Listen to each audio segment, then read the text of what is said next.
Welcome back to my channel. In our last video, we learned about the basics of the Japanese writing system. Today in this video, we'll be focusing on some of the most commonly used words in Japanese. Hello.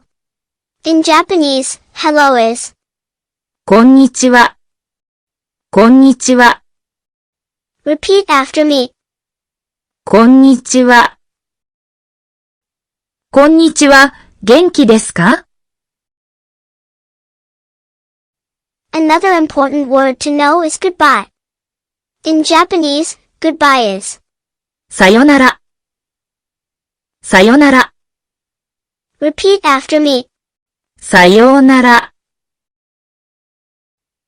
さようなら。また会いましょう。Thank you is also an important word to know. In Japanese, thank you is ありがとう。ありがとう。Repeat after me. ありがとう。さくらさん、ありがとうございます。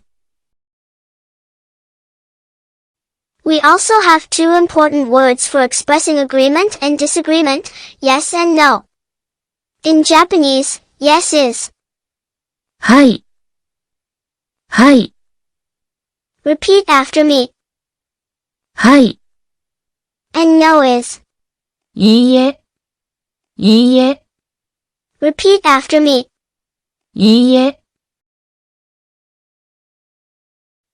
I hope you enjoyed learning some basic Japanese vocabulary. Keep practicing and stay tuned for more videos on the Japanese language.